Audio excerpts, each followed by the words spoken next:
to the Onside Kick. Ricky Widmer here along with Mark Weber. How's it going, guys? And Mark, I think is this the third week in a row I think this is the hat trick. The hat trick for Mr. Dave Oster, who is not here yet again. And I've been thinking about something this week, and Mark, I'm going to throw it out to you. Each week I listen to the Control Room on fansidedradio.com. No matter where you're listening to us, make sure to check out the Control Room. Those guys are just awesome. They've had the same problem that we've been having of late.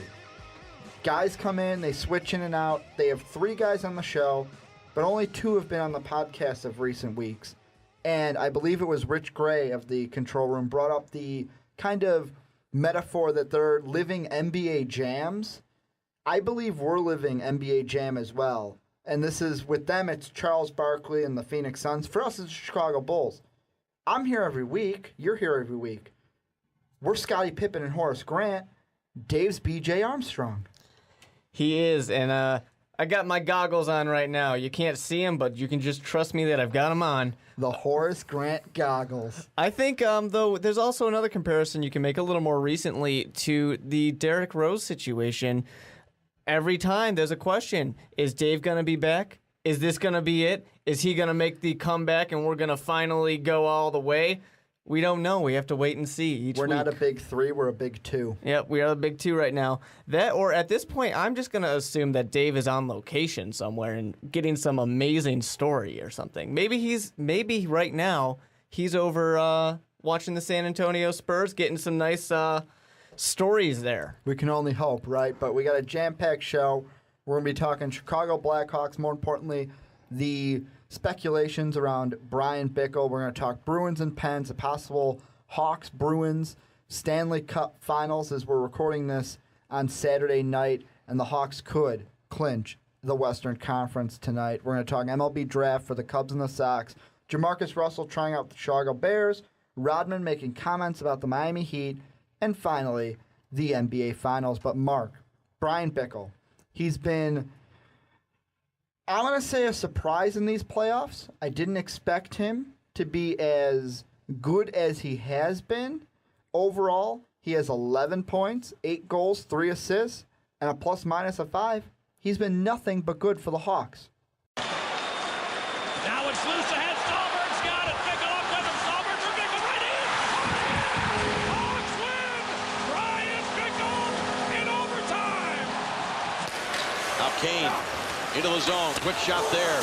And Jonathan Quick knocks it away. Assad back to Sharp. Lets one go low. Save. Rebound. Score! Bryan Bickell right in front of the net of the power play. It is 3-0 Chicago. Now a bouncing puck is picked up by Bickell. Scores! Jonathan Quick got about 80% of it, but that wasn't enough, and Bickell has done it again. I think everybody likes Bickell, but now everybody loves Bickell. Everybody in Chicago, this is the guy right now. He's the one who stepped up and said, you know what, some of the other big guys are having trouble. I'm going to just do it myself. I can do it. I am that guy, and I can be that guy. I can be Jonathan Toews, your captain somewhere. And that's really what he's doing right now. This is, obviously, he wants to win a Stanley Cup for Chicago, no doubt about it. But at the same time, he's saying, this is my contract year. I'm a free agent. Hey, other teams, I can lead your team to a Stanley Cup as well. Well, and I read off his playoff stats. His regular season stats weren't terrible. In 48 games played, he had 23 points, 14 assists, 9 goals, a plus-minus of 12. So not really that bad, but I feel like I've always kind of said in conversation that I always felt like Corey Crawford was going to be the Antti Niemi of this year, where if the Hawks won the Cup, he'd be gone because we weren't going to keep him. Bryan Bickell, though, with how he's been performing, could he be the Antti Niemi of 2013? I'm going to just go ahead and say that no matter what, whether we win the Stanley Cup or we don't, Bickell's going to be gone. There's going to be a team that wants him because he has shown such incredible play, and even when the rest of the team, you got your guys like Kane's in a drought, Taze isn't as doing as well as we would like. And here's Bryan Bickell. He's the guy who you didn't expect it, but man, do we need it.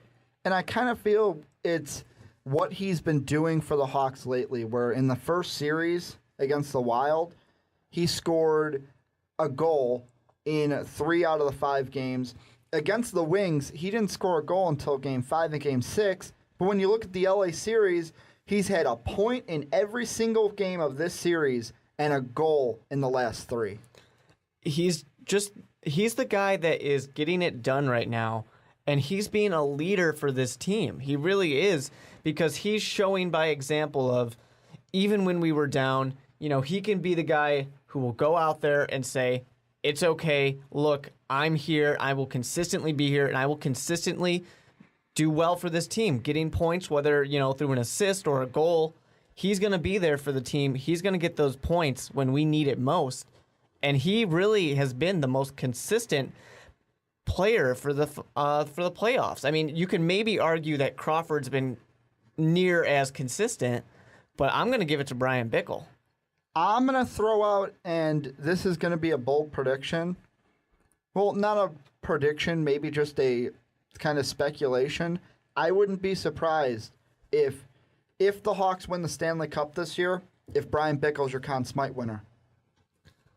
I don't know. I mean, you might see it. Because he should be if we're looking overall playoffs like the Conn Smythe does, he has been, he might not be the best stat-wise, but overall I feel like besides Corey Crawford, he's been the best skater the Hawks have had this postseason. I think that Crawford has just impressed so much in the fact that there was the questions. Do we go with Emery? Do we go with Crawford? Who's going to be our goalie going ahead? And now he's answered all the questions. I mean, we didn't really have a choice, obviously. Emery was hurt. But Crawford said, I don't know why there's even a question. I'm your goalie. And I think it's kind of hard to look past that because goaltending is going to win you games. Obviously, you need to score some points, but you can see even in a low-scoring game like we just saw with the Penguins in Boston, if it's not for Rask, Penguins probably could have won that last game. But, Bickell's just been phenomenal, and he has earned the money that he's going to get somewhere that unfortunately is not Chicago. How much money, and I'll throw this question to you, maybe this is kind of catching off guard. First, tell me, how much money do you think he's going to get right now? His total contract with the Hawks is 3 years, about $1.625 million. How much money do you think he's going to get paid, and what team does he go to? Because me personally, off the top of my head, I can't think of a team that I could see any team going for Bryan Bickell. That's where I'm going to go with it. Yeah, I agree with that because really, I think Bickell's setting himself up to be the guy. He's not and I don't know, part of me says that if you're looking for a first or second liner, don't go with Bickell. Go with Bickell if you need a fill-in player. Kind of like in basketball, how we talk about role players. Bickell's your role player. He definitely can be, but I think he's really making the case to saying, I can be one of your main guys because I will consistently be here like he has consistently been for the Blackhawks in the playoffs. And really, the biggest stage is the playoffs. You're playing the best teams every day. You're playing those series back-to-backs to where those teams will quickly figure out what you're about, and people can't figure out Bickell just yet. See, and one of the things that, of course, it wasn't like an actual article that I read. This was just something that I saw on one of the ESPN comments that they have, is someone posted that the Detroit Red Wings were going to go hard at Bryan Bickell. And part of me, my just gut reaction, being a Hawks fan, I was like, no, you don't do that. You don't stab the team that you've been on. You don't stab them in the back like that and sign with their rivals. But at the same time, Bickell can score. He's a tough player. Detroit's a team that builds their team around toughness. I don't know. Even though I wouldn't want it to happen, I would rather him go anywhere else but Detroit. This offseason, it might be Chicago and Detroit as the highest bidders for Bickell. I wouldn't say that Chicago is going to be one of the highest bidders because I think I think they're going to try to keep him more than they did Niemi. I think we're going to try and keep him, but I think other teams are going to go above and beyond. You're telling me that the Hawks are not going to try to keep Bryan Bickell more than they tried to keep Niemi? They're definitely going to try and keep him, but I think when it comes down to it, it's going to be other teams out there who can do more than the Blackhawks can do. Because we're kind of, we get strapped. We got a lot of good guys who earn a lot of money. And we also have a decision of what are we going to do about Crawford. True. And to be totally honest, with me, just looking at where people who are going to be free agents this year, Bryan Bickell's good, but we got to re-sign Crawford. We got to figure out how much money we want to give to Victor Stahlberg, maybe. We got to find out if we're going to re-sign Ray Emery to be a backup.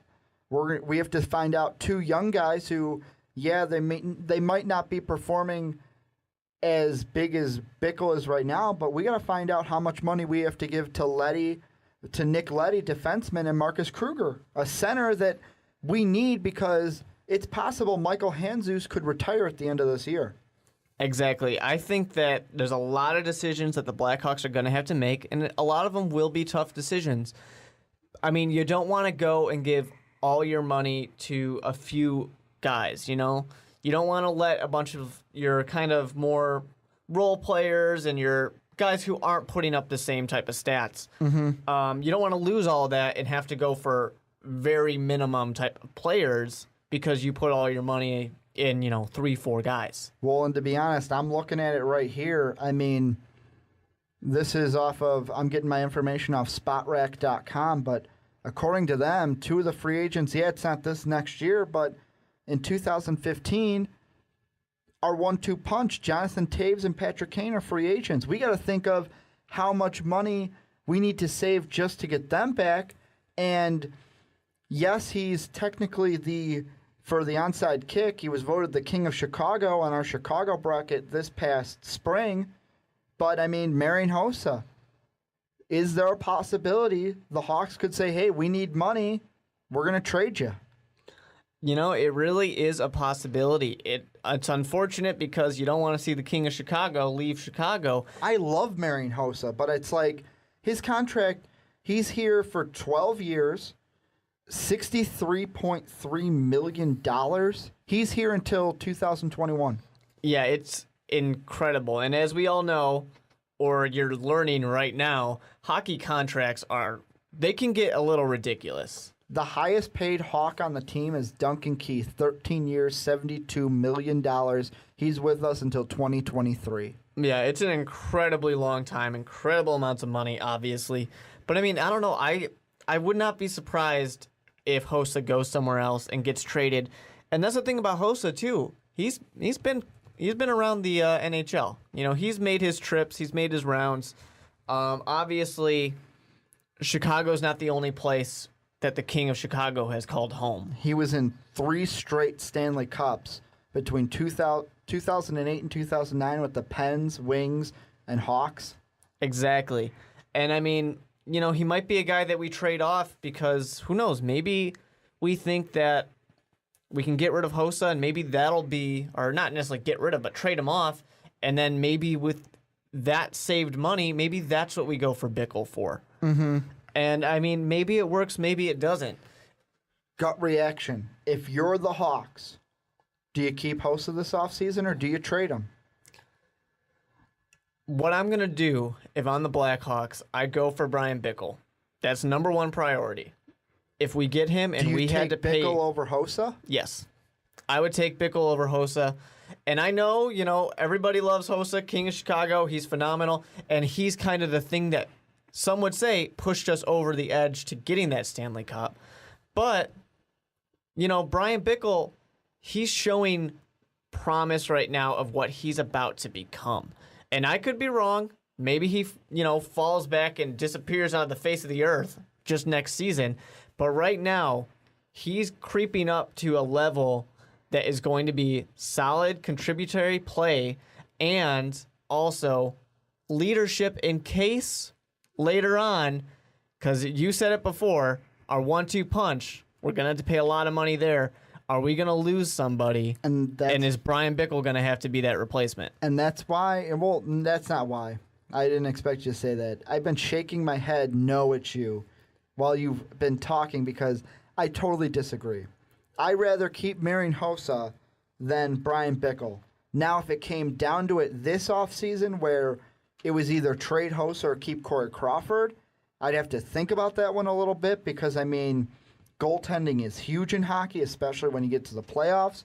But I say there's only one situation in the near future where you trade Marian Hossa, and that is if you come down to the contract year of Patrick Kane and Jonathan Toews and say, we don't have money to keep all three. Sorry, Hossa, you're the oldest. We're going to trade you so we can keep the captain and the young gun. I just think that, let's say that Bickell goes ahead and the Blackhawks win the Stanley Cup. If he wants to leave, I say sayonara. Bickell don't try gets to put all your the eggs in Conn the Bickell Smythe. basket. Bickell goes and gets the Conn Smythe. You're not going to trade Hossa to keep your Conn Smythe winner? No, because overall I think Hossa's a better player than Bickell. I think that Bickell's becoming an incredible player now. Let's look at it this way. Jonathan Quick was your Conn Smythe last year. If the Kings won the Cup this year, would he be the Conn Smythe? No, look at how... Yeah, he's played good in the playoffs, but he hasn't been the reason why the Kings are winning in my books. He hasn't been what he was last year. He's not Tuukka Rask of this year. Marian Hossa's not going to win Conn Smythe, though. No, I'm not saying he is either. I'm just saying I feel like, yeah, the Conn Smythe is big, but that was in the playoffs. What are you going to do in the regular season? I feel Hossa's an all-around year type guy. He's also that veteran where Bickell, it's like he's young, yes, but his role on the Hawks is easily replaced. I don't think Chicago is in a situation where they need veterans anymore. You know, we got a whole bunch of guys who have been there, done that, and won themselves the Stanley Cup. I think we're doing pretty well. True. And kind of move over now. We'll move to the Eastern Conference. You mentioned it earlier in the podcast. The Bruins completely sweep the Pittsburgh Penguins, and many thought that it was going to be at the beginning of the playoffs. We were set up for a Chicago-Pittsburgh Stanley Cup #1 seeds, and that's not going to happen. The Bruins outscore the Penguins in the overall series 12-2. And I'm going to say it right here. It was evident in Game 4. They won this series because of Tuukka Rask. Without a doubt. I mean, he right now, and we were just talking about Bryan Bickell and how impressive he's been. Not even that, Corey Crawford. Yeah, exactly. Crawford as well. But Rask right now is the #1 player in the NHL playoffs, without a doubt. Of course, I will say at the same time, I think we all know my opinions on Boston. I'm not too fond of the Boston Bruins. But adding in, I mean, I don't know. I think that once it gets to the next round, and I'm kind of moving ahead a little bit, but I think Rask, it's not as big of a deal because I just think that the Boston Bruins took out Sid the Kid. He couldn't do anything, and suddenly the Penguins are lost. They were out. Basically, they were beaten up. They were bruised out there. They were just getting outplayed physically by Boston, that we all know they're a tough-ass team, and they're going to get in your face. And I guess, I don't know, the Penguins, they had no answer. The Blackhawks, however, we played the Red Wings in a rivalry match. And rivalry matches are going to be a little dirty.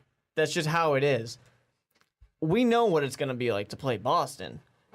The Penguins had no idea what it was going to be like to play Boston, apparently. I kept seeing the moments. Of course, I watched the Hawks-Kings series way more than I did the Bruins-Pens. But the clips I've seen or the games I watched of the Pens and the Bruins, and I looked at Sidney Crosby, I basically looked at my television screen, and I would see the Bruins pushing him around, roughing him up, and the jerseys would flash to Wings Hawks and then flash back because the Bruins did to Sidney Crosby exactly what the Wings tried to do to Jonathan Toews. Exactly the same thing. It is, and I mean that's a big difference between the two series too, with LA and Detroit here, because we're not having trouble with LA because they're not playing physical. I mean, they're trying a little bit. The thing with LA though is they're not going to rough you up. They're going to ride their goaltender, and if Quick gives up 2 goals, the game might be 2-1. Exactly, and I mean that's kind of an issue for them because.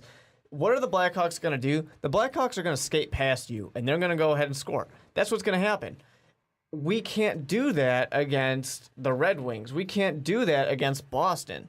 So it becomes rough. And I think, really, when it comes down to the Eastern Conference here, Pittsburgh just didn't have an answer. They could not play a physical Boston team. They got bullied and pushed around. See, and what was it? Game 3, was it, when...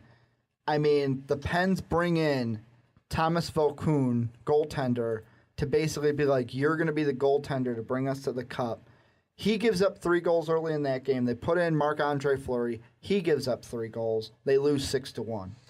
Yeah, that was game 2, and it was ridiculous. I mean, it was a joke. Really, I mean, you see this and you say, the Penguins are the number 1 seed? They're a joke of a team. They have Sidney Crosby, and I will gladly admit I was riding Sidney Crosby saying Sid the Kid can get it done. Sid the Kid won't care if they got 2 guys on him because Sid the Kid never does. Crosby never cares how many guys you put on him. He's going to score goals anyways. But he disappeared. He disappeared in this, and then besides him, Pittsburgh didn't have anything else. They just got beaten up, and that's what really, I think, helps Rask out because, I mean, he had 2 shutouts in the series. And one of them was that final game where Pittsburgh, if they were going to score a single goal, it should have been in Game 4, that desperation goal. They should have been able to do it. See, I'm not sure if I want to put my blame all on Sidney Crosby, and the reason being is I'm going to take you through some of the stats of the series. In Game 4, for example, Crosby, 4 shots on net. Iginla, 1 shot on net, has a plus-minus of -1. Now I'm looking at Game 1. Looking at the box score, Sidney Crosby had 4 shots on net. Iginla only had 1. Game 2, looking at Sidney Crosby, only 2 shots on net. Iginla had 2. Okay, they're even. And then in Game 3, you had Sid the Kid Crosby, 3 shots on goal. Iginla 1. You trade for this guy. You trade for Jerome Iginla, and he's only giving you, out of 3 of the 4 losses, he only gave you 1 shot in 3 of those games and 2 in the other. That's unacceptable. And when you have Sid the Kid Crosby going 4 shots, 3 shots a game, he's doing more than Iginla ever did. He definitely is, and I mean, it's tough because, I mean, you look at it, we're talking about Rask and his save percentage in just the conference finals, Eastern Conference Finals, .98. So 98%. And hey, if we're going to use our math rules, it's a .985. Hell, you can round it up to .99. 99% of those saves One of the scariest are those shots he's going to save. One of the scariest things I saw about Tuukka Rask's stats this year, I believe it was after like Game 1 or Game 2, maybe even before the conference finals, ESPN put up the numbers between Tim Thomas and Tuukka Rask. So from the Stanley Cup year to this year, at that point in the season after that many games, his numbers were better than Tim Thomas, and Tim Thomas won a Stanley Cup. It's incredibly impressive, but I will say I was kind of leading to it before, and I kind of got away from that point. Yep. But the Boston Bruins are that tough, physical, and they're gonna play you really hard. They're gonna be a little dirty at times, and that makes it a lot easier for a goalie, especially when you got a team like Pittsburgh who let themselves get pushed around in comparison to a team, like Toronto, which wasn't going to get themselves pushed around, and we can see the difference in that. In the Eastern Conference Finals, he's got that 98 save percentage. Playing against Toronto, 92. that's going to be what your average good goaltender is going to get, that 92 save percentage. But, I mean, you can see it. It's just getting better and better. And to be honest, Boston's been getting more and more physical at the same time. Well, one of the things I want to throw out there about the Penguins is now that their season is over, Sid the Kid Crosby, his contract is done. His contract of 5 years, $43.5 million. You want to know what his contract is going to jump to now, starting this offseason? And this is something that the Hawks can look at because I see this as a model for maybe Jonathan Toews in 2 years. 12 years, $104.4 million for Sid the Kid Crosby. It's huge. But if you're the Pittsburgh Penguins, this is your guy. You need it. You cannot ever let Sid the Kid Crosby leave your team. Like, I look at that contract, and I kind of fear for the Hawks in 2 years because I kind of feel like Toews and Kane's contracts deserve to be up that they're going to not maybe $100 million. They're going to be in the ballpark. But the 70 to 90 mil, especially for Toews because he's the captain. Yeah, without a doubt. And, I mean, it's going to be interesting because, I mean, you got both those guys coming around the same time. It's going to be interesting to see, if there's kind of that competition level of who's going to get more. Because, obviously, your captain should get more. Yep. He's your captain. But, Patrick Kane, we all know Patrick Kane is going to be there. He's going to shoot those goals. And, yeah, he did finally break the drought, although really he kind of stole that last goal. But I don't know. I mean, he's the guy who we always count on. He's the guy we know is going to score us some goals. And the last thing I want to talk about in hockey is right now we're recording the podcast during Game 5 of the Western Conference Finals. If the Hawks win tonight, they're playing the Bruins in the Stanley Cup Finals, and I feel like my first thought about that series, that potential series, is Coach Q is going to go into the locker room and say, boys, we've been here before. The Bruins are going to play the exact same game as the Detroit Red Wings. They're going to try to rough up Jonathan Toews, get under his skin, and Coach Q and his mustache are going to be like, we've been here, done that. And right now, as we're recording the podcast, Hawks up 1-0. Exactly. You hate to be overly confident because you don't want to jinx anything, but I feel like it's okay to say this because at this point this game will have happened already when you're listening. But I mean, I'm pretty damn confident the Blackhawks are going to play the Bruins in the Stanley Cup Finals.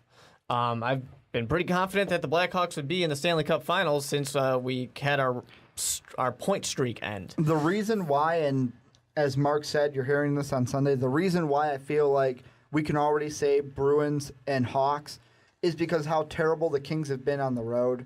They've only won one road game this entire playoffs, but part of me, did I want to see Pittsburgh, Chicago? Yes. But you know what? Chicago, Boston, that's going to be a great series because it's going to come down to the President Trophy champion, this point streak leader against Boston Strong. Yeah, and you got that original 6 matchup. Obviously, you love that storyline. It's going to be very interesting. It's going to be tough. I mean, obviously, I don't think the Blackhawks are going to get pushed around the same way that Pittsburgh got pushed around. But at the same time, we have trouble. If we have trouble with anything, it's physical teams. And when you got a team that is the most physical out of any team in the NHL, dare I say a little dirty? I think I do. It's going to be tough. It's going to be tough for the Blackhawks. It's going to be very physical. We don't like to play physical if we don't have to. Well, not just physical, but even look at what happened while the Hawks were in LA on their 2-game stint with Duncan Keith. He gets into a little scruff with Carter. Carter kind of throws his glove away so he couldn't just go ahead and reach it.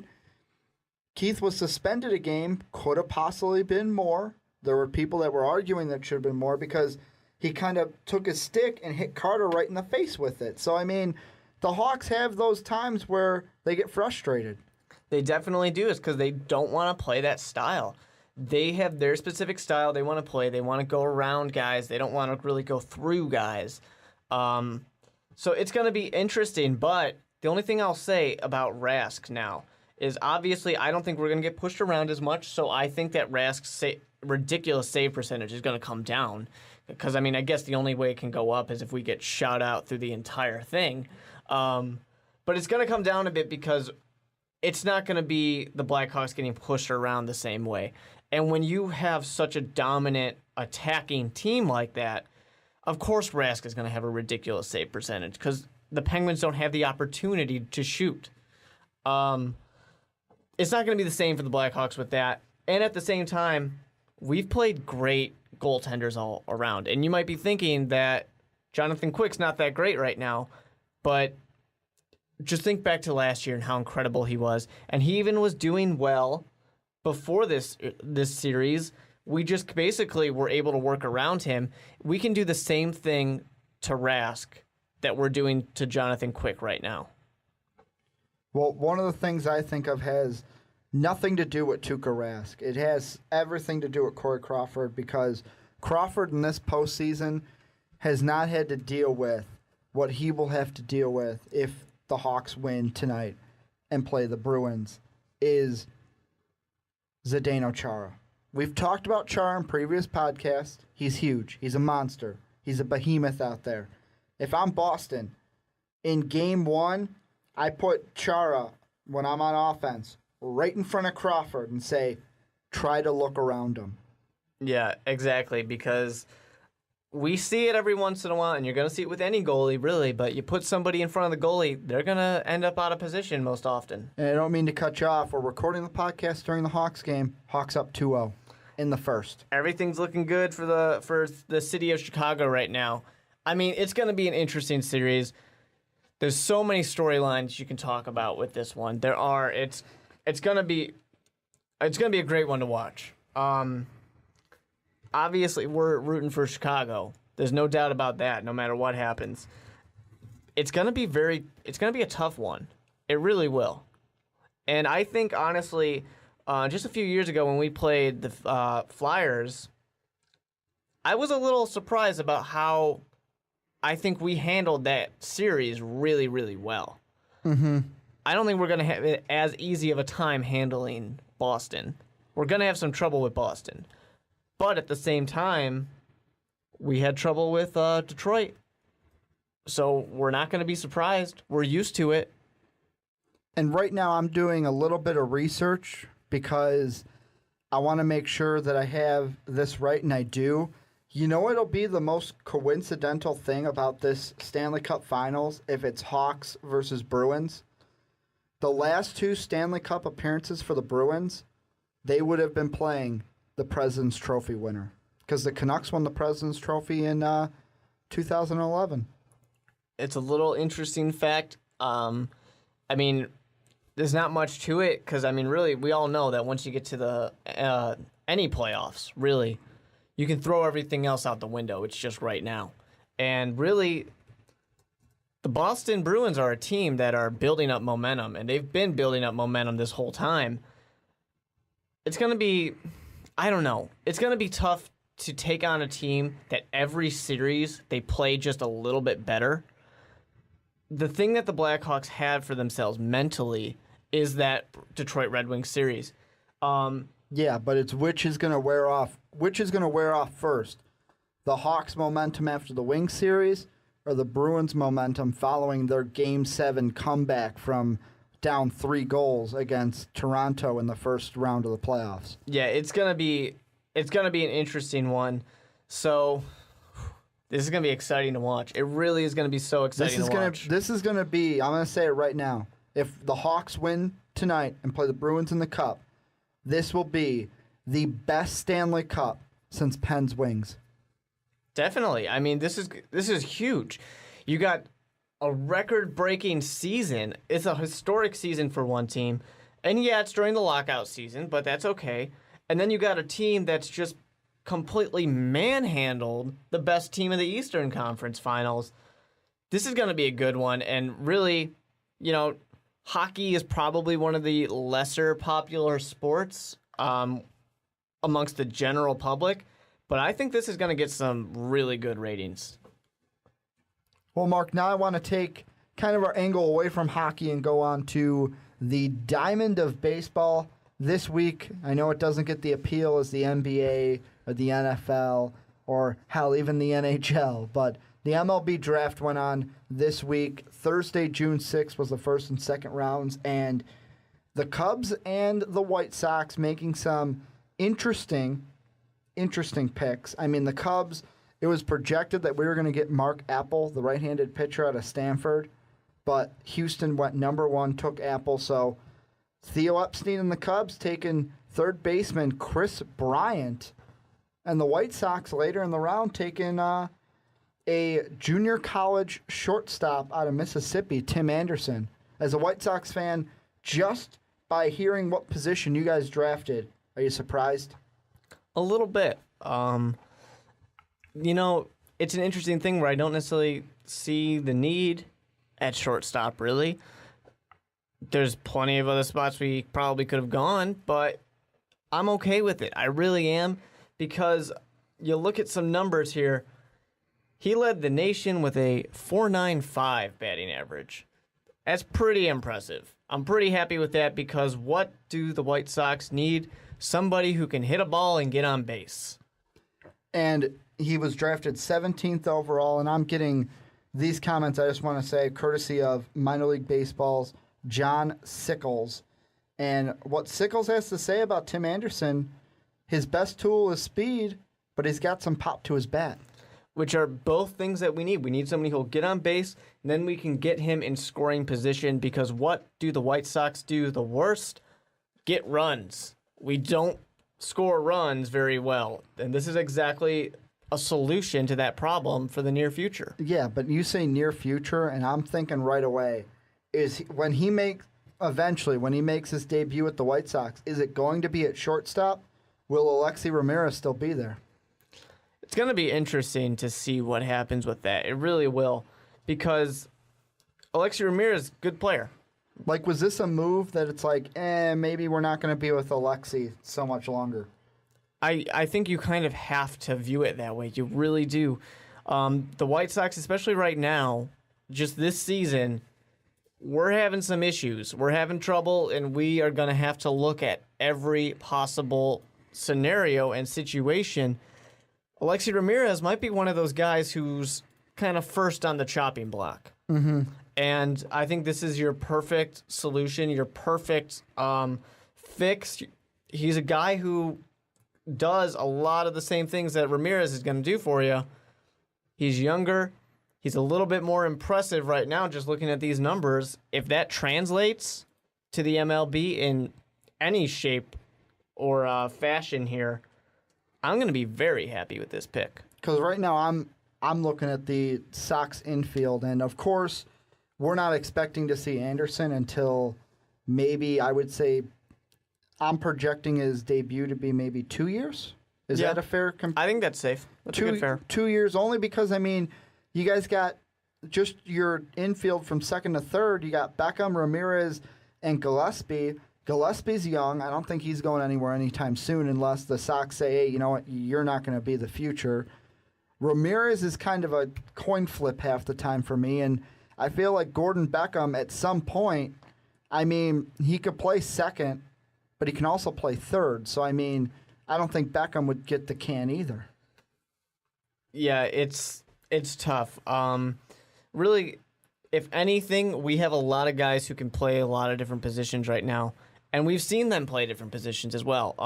Like Gillespie can also play first. Exactly, and it's interesting because when we've had guys get hurt, we shuffle it around, and it works out all right. If we kind of assess the roster and say, you know, Ramirez, no, we're not feeling it. Or Gillespie, maybe we can trade you off somewhere and get something out of you because we're not agreeing with our futures here.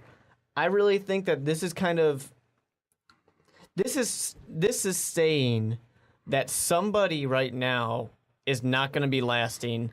And I will go ahead and probably say a couple of the guys we have on the infield right now, are going to be gone in a year or two, whether through trade or, who knows what. Maybe somebody doesn't get re-signed because this kid's going to be able to play shortstop. He can probably play second as well. Who knows? I mean, we'd have to see a little bit more out of him in the minors to see if maybe he can go play third or something. But he's replacing somebody in 2 years, without a doubt. And I think that Chicago, as the White Sox, we need to figure things out fast because we're not happy right now. Well, especially with, the Tigers seem to always be a top team. The Royals, I feel like in a year or two, they're gonna find out what they need to do to get things clicking. And the Indians, we've always kind of seen them as the runner-up joke, but with Terry Francona, they're going to start to get things going in the near future. People do love him, but you got to remember, it is still Cleveland. Cleveland does not win games. Well, we'll see. We'll see with that. But, moving over to the north side, the Cubs went ahead and drafted with the second overall pick on Thursday, third baseman Chris Bryant of the San Diego Toros. And some of his stats this past season: batted a .329, had 80 runs, 75 hits, 13 doubles, 31 home runs, 20 more than the second person on his San Diego team, had 62 RBIs, a slugging percentage of .820, and an on-base percentage of .493. And the best stat, one time he grounded into a double play this past season. I love this pick as a Cub fan because I look at our third baseman, Luis Valbuena, and I go, you know what? You have just been replaced. I feel like next season, Bryant will make his debut with the Cubs, and this is the Cubs saying, hey, you know what? We used to have a power hitter at the hot corner by the name of Aramis Ramirez. We need that back. We already got Rizzo at first. We need a power hitter at third. The Cubs right now are building up their young guys with someone like Anthony Rizzo out there who can get it done. Because really, the Cubs have been kind of bottom feeders for a little while now. They need something to kind of spark that team. And when you get a young power hitter, somebody who can go there, and it doesn't matter, he's going to go drive anybody in. He's going to get home runs. He's going to make your fans happy, first of all. And then he's going to be able to spark that dugout and get everybody playing at a higher level. I think it's a win-win for the Cubs, no matter who they went with. And they could have went with, in my opinion, 3 different guys. Many people were projecting that Mark Apple, the right-handed pitcher from Stanford, was going to fall to the Cubs at 2. And looking at John Sickles' comments, he just says, top of the rotation upside for Apple. Also, we could have went with right-handed pitcher Jonathan Gray out of Oklahoma, where Sickles says about him is seen as a future ace.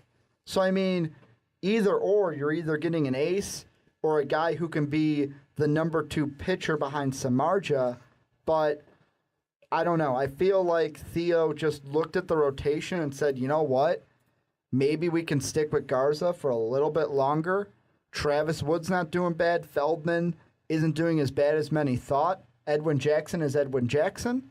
But we need somebody at third base, and Chris Bryant's the guy. And I bet you Theo was in that draft room going, we can't pass this guy up. Because who drafted who drafted Rizzo in Boston? Theo Epstein. Theo obviously wants those hitters. It's something that's important to him.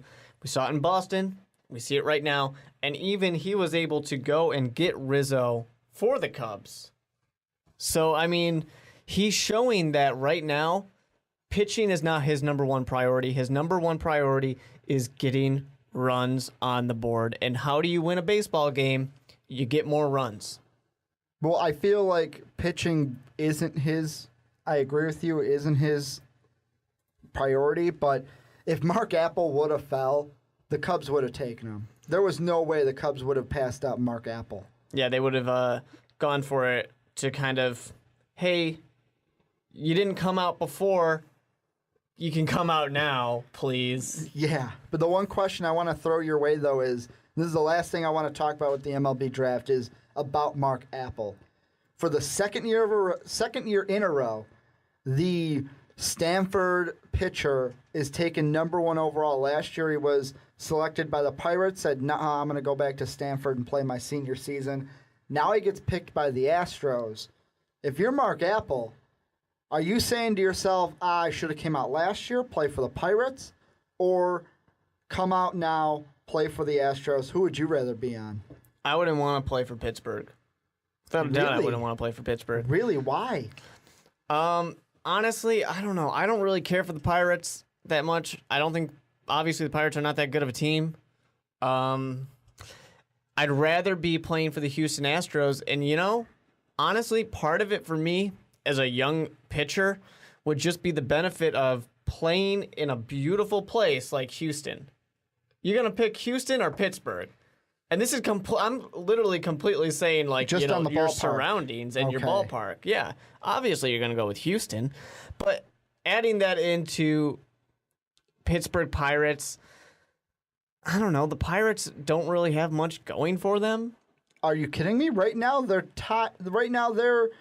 projected to be one of the wild card teams. And yes, that's not going to. The play season out is to not be over true. yet. But I mean, the Pittsburgh Pirates have more percentage of success than the Astros. The Astros right now are 22 and 40. Yeah, one of the teams is the worst team in the league right now. Yeah, I wouldn't want to be on the worst team. I'd rather be on Pittsburgh where you can come in. He would have started last year. He'd be in his second year now, and he could be helping Pittsburgh possibly be the best team in the Central right now. They're only 3.5 out behind the Cards.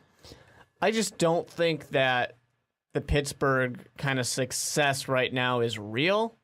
I honestly think it's going to fall off. We'll see if it's real. And to be honest, when it comes to Houston, yeah, Houston's kind of bad right now, but they're a team that's going to build up. They're going to become good in a few years. That's what we said a few years ago. That's true, but I mean, you can't keep getting it wrong. You got to get it right eventually. They changed their logo, right? If that proved anything for, the Miami Marlins. Yeah, you don't want to do that. Definitely some mistakes. But I mean, they don't want to do that, but they already did. I just think that really you can play for Houston, this kind of up-and-coming team right now, and I don't think he had any reason to think that Pittsburgh would be a good team when they took him. Yeah, plus I bet you he wanted to go back and win a College World Series before coming to the pros. But I mean, I don't know. Part of me would pick Pittsburgh over Houston just because Houston's now in the AL West. You got to go up against the Rangers who are like pitching central over there and like the Angels who have on paper the best hitters in the league. And then you got Oakland who's just playing out of their minds right now. But I don't know. If I'm Mark Appel, I'm playing for Pittsburgh. I don't know. I just don't. I would not want to be a Pittsburgh Pirate. So moving on to a player who wants to play anywhere. JaMarcus Russell had a tryout with the Chicago Bears.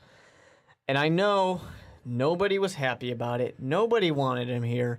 But it's okay. Because it's being reported that it's unlikely he's going to get a deal.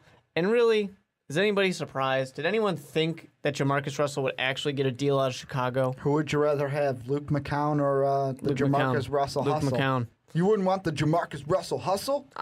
Is he going to play defensive end? He's going to play middle linebacker. Yeah, you don't have Urlacher anymore. Let's put some weight on him and put him across from Peppers. Really, he should not have lost 50 pounds that he lost? He should have kept it on, played defense. Or maybe, he could be a huge fullback. That'd be fun. But really, I don't know if anybody is surprised that Chicago's not going to be interested. I don't know why we even bothered to try him out. We got 3 quarterbacks. We're happy with them. I said before that maybe we wanted to bring a 4th into training camp and the preseason, just kind of, to see what's going on. But we're happy. We got Blanchard. He's a future backup quarterback. Jay's not going anywhere. McCown has proven himself to be a competent backup. Yeah, and see, the one thing also, you got to put this into consideration. Russell wasn't the only one to try out with the Bears. You also had Jordan Palmer and Trent Edwards, and Jordan Palmer, younger brother to the Palmer brothers. And I don't know. I mean, if I'm the Bears, just leave. I want to correct myself. I said Luke McCown. It's Josh McCown. But just leave McCown as the second string, because if you go into a season saying, oh, we need a second stringer because Jay's going to get injured, Jay's going to get injured. Just don't even bring it up, and Jay won't get injured. How about that one? Yeah, you know, we addressed the issue before. I feel like the Bears jinx themselves every year. And Bears fans say, oh, well, we need a second stringer because Jay's going to get injured. Well, shut up about it. Well, the thing is, we tried to address the issue by getting Campbell back there to be our backup quarterback, but we're kind of taking a insurance policy out on Jay Cutler when what we should be doing is fixing the problem, which is the offensive line. Or and that's some wide receivers. I mean, you're taking some steps in the right direction. Yeah, wide there's not much you can do with your wide receivers if your quarterback only has 2 seconds to throw the ball. I mean, really, we finally, for the first time in 5 years, have actually taken steps in the right direction at fixing this offensive line. It's just ridiculous. I mean, the whole JaMarcus Russell thing, I honestly think it's just that somebody said, hey, why not? Let's just see if it's a real deal. I think it was Tressman. He's the guy who we all talk about saying, yeah, you know what? He can work with quarterbacks. He probably said at first, no, we don't need him. Then someone said, oh, he lost 50 pounds. Yeah, let's give him a tryout. Let's see if I can work with him. I wouldn't be surprised if Tressman was just kind of saying, maybe I can work with him. Let's see what he's got. But I don't think anybody in the Bears organization actually thought anything of this other than, yeah, we need some quarterbacks to show up, so why not? Let's see if there's anybody who's good. And really, obviously nobody got signed. Nobody's sticking around. So obviously the Chicago Bears did not see anything that they really cared for. Do you think JaMarcus Russell showed enough to kind of maybe get other teams interested in him? Because according to ESPN Chicago, a source have told them that Russell displayed a big arm and good positive demeanor, but also showed some rust with timing and accuracy of throws. Based off of what ESPN Chicago is saying, do you think there's any teams that could go after the JaMarcus Russell hustle? I think there might be some teams that are interested in just trying him out. Honestly, I do not see JaMarcus Russell on an NFL roster come the regular season. There's no reason for him to. You know, all your teams basically have figured out their quarterback Really? You don't situation. see Rex Ryan going, we need a quarterback. Rex Ryan is, I don't know. He loves having quarterbacks on that roster. They draft Geno Smith, and then they sign JaMarcus Russell. That would be terrible. I don't even understand. And that would be a funny situation, too, with Tim Tebow just the following year. But, I mean, really, I just don't see anybody who's going to want JaMarcus Russell, who's going to want to gamble on it. And, I mean, you're not going to start the guy, obviously. But who's going to even bother giving him money to sit there? You're not going to probably keep him. So I don't know what the point would be in this. I think it's just kind of a waste. It's too little, too late. You already ruined your chance in the NFL. Well, I feel like he's coming back into the NFL at the wrong time, because what's the big kind of, what word am I looking for? The big kind of hype right now with the offensive system in the NFL, the option read. A quarterback the size of JaMarcus Russell isn't going to want to run an option read. He's not going to fly around like Kaepernick. Yeah, he's going to be your kind of sit up in the pocket and let's throw this ball. So, I don't know. I mean, I don't really think that that's going to be as big of an issue, because you can have coaches to kind of tweak things around. And really, there's not that many option read type coaches in the NFL. Yet. Not yet, exactly. Look at Chip Kelly. But I just think that there's no reason for a team to want JaMarcus Russell. You already tried this out. You know, it didn't work out for you. You couldn't handle it. Do I want to risk you falling out of the NFL once again? And now we're the ones that were foolish enough to give you a second chance. If I'm JaMarcus Russell, why not go to the Canadian Football League? Maybe that's why he tried out in Chicago. Maybe Trestman's going to tell some of his buddies up there if this guy's worth it. He did it with Jimmy Coy. We did talk about Jimmy Coy this week on the live show, signing with the Calgary Stampeders. Maybe that you might be onto something there. Maybe that's why the Bears tried him out. Exactly. I mean, who knows? We're going to start the conspiracy theory if JaMarcus Russell ends up in Canada. But to move on now to a different topic, this one in the NBA, before we get to the NBA Finals, this week on the Dan Patrick Show, Dennis Rodman came out and said several things about the Miami Heat and LeBron James. Just to give you guys some quick like headlines. There's one where he said, to do what Michael has done, what he did was more charisma, there was more articulating and stuff like that. LeBron James is more like, there's no flash to his game. He's a great player, don't get me wrong. He's a hell of a player. I'll give him that. But to me, Scotty and Michael are probably the best 1-2 punch I've ever seen, end quote. And then later on, he says, when he was asked about if the Bulls could beat the Heat, the 90s Bulls could beat this year's Heat, Rodman says, and I quote, "It would be no contest. The Heat has better talent than we had, but we had smarter players. That's the only thing we had, smarter players. I would take Bosh out of his damn game easy. That's not even a problem. And would Dwayne Wade match up with Scottie Pippen? Really? And Scottie Pippen would guard LeBron easy? And how are you going to cover those two guys?" End quote. And when he said those two guys, he was referring to Jordan and Pippen. Mark, when you hear these comments, what's going through your mind? I love it. Love everything about it. First of all, you got a guy from Chicago, Rodman, who's going to support his Bulls. He's going to really go out there and say, this is my team. We were the best team. Nobody's better than us, and I love to see that. And honestly, I mean, there's definitely something to it. There really is. And of course, you always had the argument. All these arguments come up, and you always need to remember, people, there's a little asterisk there. The game is different. The game is not played the same anymore. And one quote I left out, he even said LeBron came into the age of the game at the perfect time. Michael came into the game when back then you could hit people, knock them down, shoot a free throw, and get back up. And LeBron can't do that. All they do now is complain about a foul. All they do is complain, end quote. And I mean, that's why I feel like with me, it's not just I'm a Bulls fan, and I'm a Bulls fan at heart. I'll always root against the Miami Heat when I get a chance. But the game is so different. I want to go back to the 90s style, the 90s and maybe even the 80s style of basketball so much because I'm tired of instead of talking about these great matchups and we're talking about how, this game is going to be great for this, we're talking about flopping. We're talking about there was a foul late in the game in the game one of the NBA Finals where I think it was LeBron fouled Tim Duncan, and he's complaining about a call.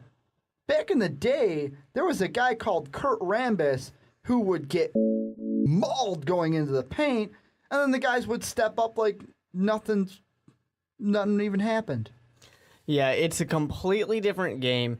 And honestly, you mentioned the flopping, and I love to see that Stern really is trying to kind of eliminate that. He wants more penalties for flopping because that's what's killing the game of basketball. It is. 90s basketball was such a great thing, and now we have this, thing where LeBron James is complaining all the time that somebody touched him. You got players who brush up against somebody, and all of a sudden they're on their ass. It's ridiculous, and really, honestly, for me, as somebody who, I'll go ahead and say that, for me, basketball and hockey were about the same for me for a while. I was just going to say, you want to know why football and hockey are now more popular than basketball? Because basketball looks like it's a game for...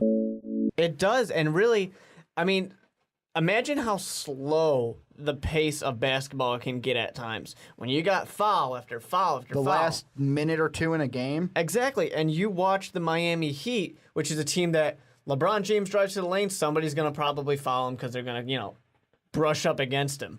And it's just ridiculous. And then you got a game like hockey where it's nonstop. You don't stop that often in hockey. and people can get knocked on the ground. You saw people who were hurt lying on the ground in the playoffs, and the game still goes. You know, you've had guys who have to limp off of the ice. Not even that. There's plays in hockey where defensemen and forwards will use their body to block a puck. I'm sorry. Some of those pucks are going 80, 90 miles an hour. Yeah, exactly. It's insane what hockey players do. I mean, it really is. I don't want to be the kind of guy who says I will not let my kid play a sport, but I'll ask questions if if I got a son who wants to play hockey. Oh, I'm totally different. If I ever have a son, I love football, but I would never let my kid play football. I think really to me it's just hockey's the one, and hey, I mean hockey's the safest. There are so many procedures that they have to make the game safe where how many, and this is kind of off topic, but I just want to throw it out there, how many cases in hockey do we have where we have so many, from my knowledge, so many fewer after they're done injuries that football has? Well, I think the problem with football now is that everyone's just jumping on the bandwagon. Yeah. Everybody's saying that, hey, I can sue and get money. All right, let me do it, you know? And I think really you got Goodell out there who's the commissioner of the NFL, and he's the perfect guy to go after because he's all player safety. So it's so easy for a player to just be like, oh, hey, I didn't know that that all these concussions were going to cause problems later down the road. You know, you got things like that. But to me, I don't know. Hockey is such an incredibly intense physical sport. And then you have basketball, which is just slow-paced. I mean, and it's not a slow-paced game. It's not supposed to be. Until the last 2 minutes. Yeah, you get all these fouls in there, and suddenly it's boring. I'm going to turn it off. I'll check back in 5 minutes and see if we've gone 30 seconds. You know? It's ridiculous how slow this game can go and how it can be completely ruined.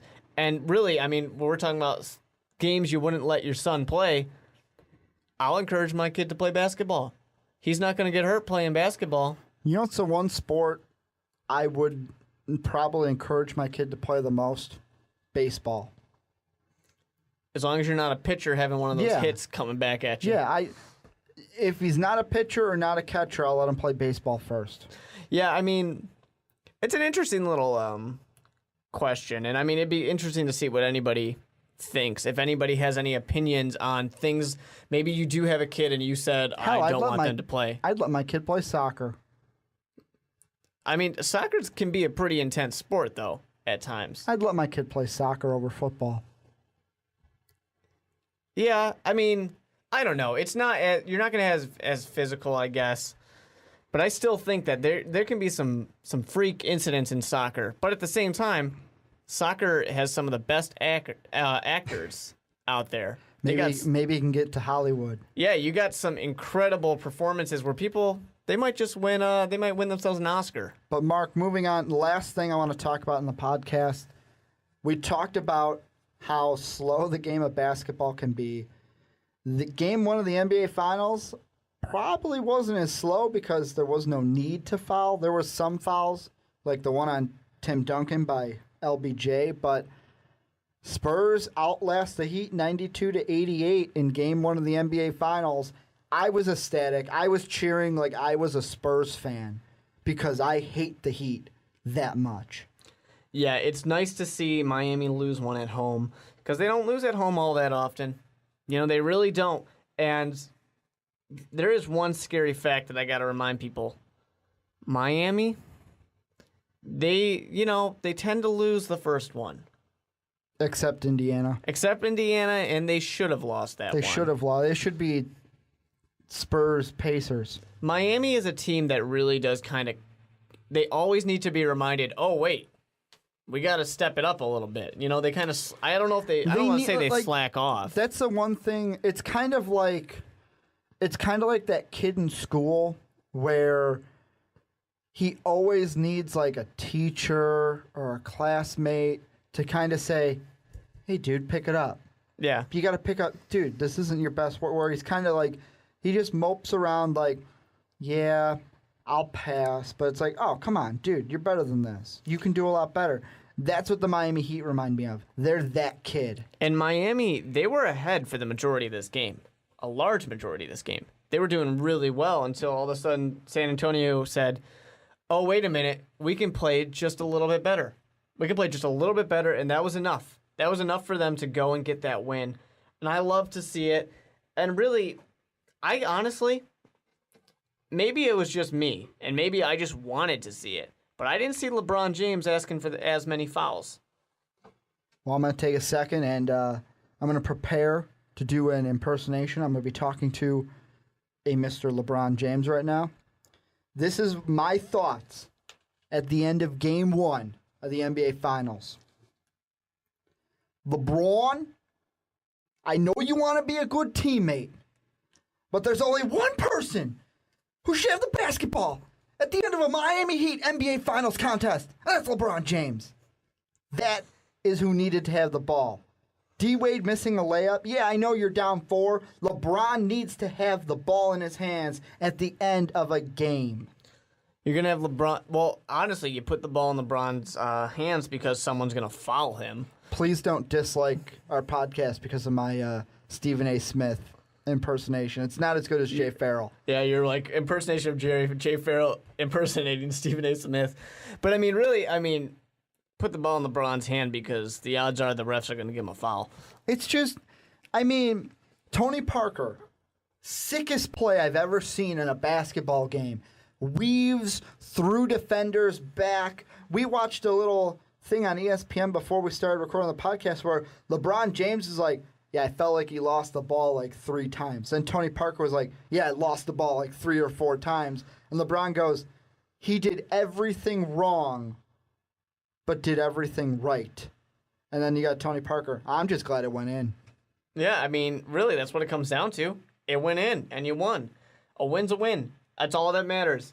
And really, I don't know, it's not the kind of win that's going to change the morale too much one way or the other. Do I look silly anymore for picking the Spurs in 4? Huh? You might still look silly because it's a tough one to do. But, if the Spurs win on Sunday at Miami again, will I look silly?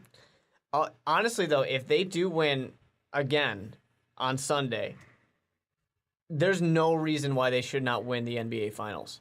There's no reason because they got 3 games to do it. 3 at home. 3 games at home to win it. There is no excuse for losing. Hell, they can lose game 2 and still win it in San Antonio. They can. And it's the only difference I would say is because maybe Miami had a little bit of momentum going in, but if you can shut them down at their home and then they have to go to you to play and know that they're not going to stand a chance unless they win, one of those games there, adding in the fact that 3 at home, and this is just my complaint about the NBA Finals, and I think we complained about this last week as well, but why would you set it up this way? It's horrible. You set it up to where a team, basically all they have to do is win 1. The away team has to win 1, and no problem. They're gonna have those 3 games to do anything with, and you're gonna make a team compete with a home crowd of the NBA Finals. I thought about this because yes, we had this conversation last week.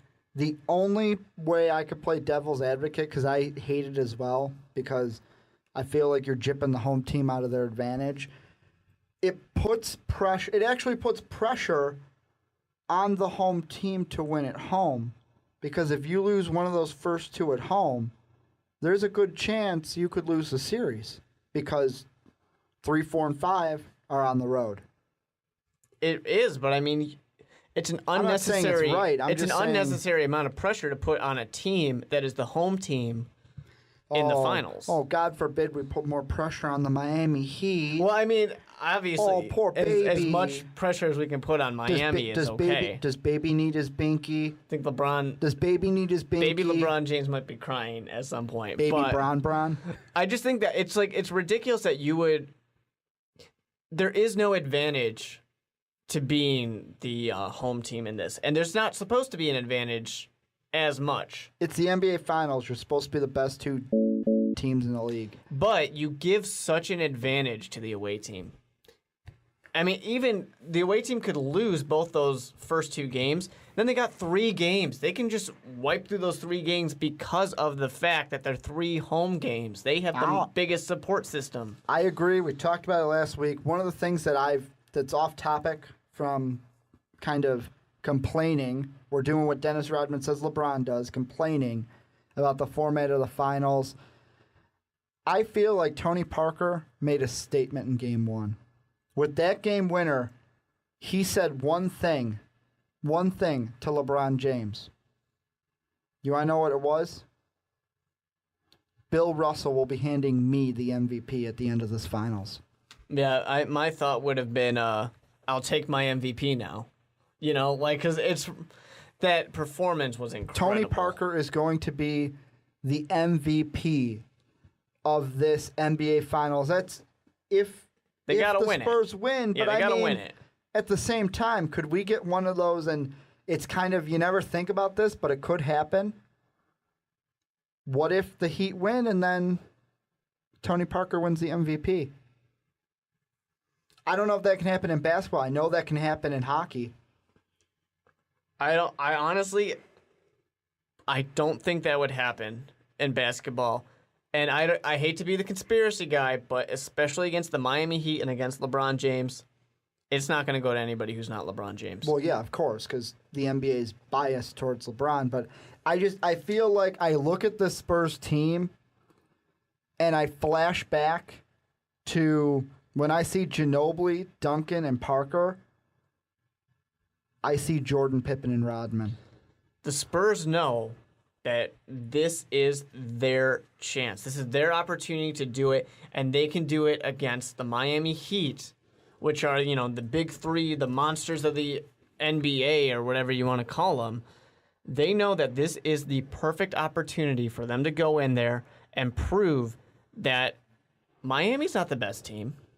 San Antonio is the best team of the NBA. They do it right as a team. I'm going to make a comparison here, and you tell me how off base or on base I am. This finals, the 2 big 3s, we will see how Duncan, Ginobili, and Parker are Jordan, Rodman, and Pippen, and LeBron, Wade, and Bosh, Stockton, Malone, and Russell. I don't know. I don't know because it's my issue with that is just the kind of play of both teams. It's such a different kind of play. It really is. It's an interesting comparison. And I'm going to make this comparison even further. Byron Russell is Dwayne Wade, and I feel like at some point it would be so iconic to me if Tony Parker's last shot was somehow over Wade to win the finals. At that point, if that happens, you just stop. You stop and you say, nope, not possible. Could not have happened. Or better yet, make the last shot over LeBron like he did in Game 1. Yeah, that'd be nice. I would like to see, it's so mean-spirited to say, but I would like to see horrible things happen to LeBron James on that court. I want to see him get embarrassed every single game. The reason why I do is because I want people to question the big 3 because I feel like we put them on a pedestal. We put them on a pedestal. We make them seem like gods when they are not. We literally put them on a stage with lights. Not 1, not 2, not 3, not 4. He wasn't telling us how many championships he was going to win. He was telling us how many he wasn't going to win. He's going to not win a lot more than 6, but what was the number that he ended on? Was it 6 or not did he keep 7, going? Not 8. He kept going. That's right. Yeah, he kept going. I think it was either 8 or 9. Yeah, it's ridiculous. But I mean, I like the Spurs because they are a team, and I'm sick of the, big 3 LeBron James, show that's going on here. It just bugs me. It really does. And it's kind of, for me, I said earlier that hockey and basketball were the same, but hockey took over, well over. Basketball, just everything that happens with basketball now, it just ruins it for me. And we said it just a little bit ago where we said the league is biased towards LeBron James. And it's such an unfortunate thing about a professional sport when you can just, basically universally agree that, oh, it's LeBron James. The NBA likes LeBron James. He's going to get benefits of the doubt. What other sport does that happen in? None. None. It doesn't happen anywhere. It really doesn't. I'm trying to think, and no.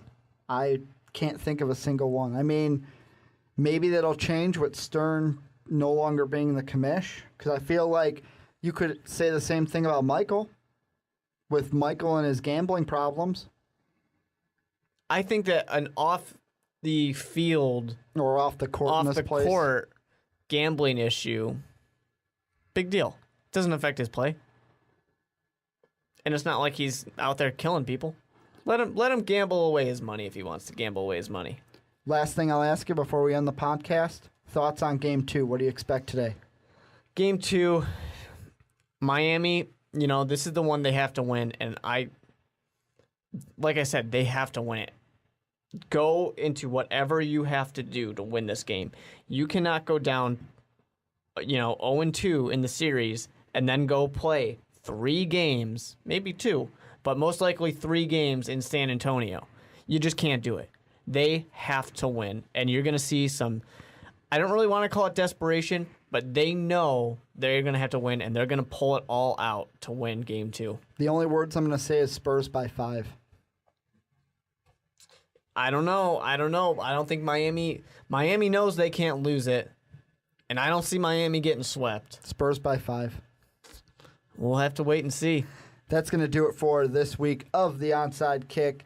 If you agreed with us, disagreed with us, tell us down below in the comments segment. Also, remember to subscribe and leave a comment on any of our June videos to win an Anthony Rizzo signed baseball. Make sure you check out all the other shows on fansighthedradio.com. The Control Room.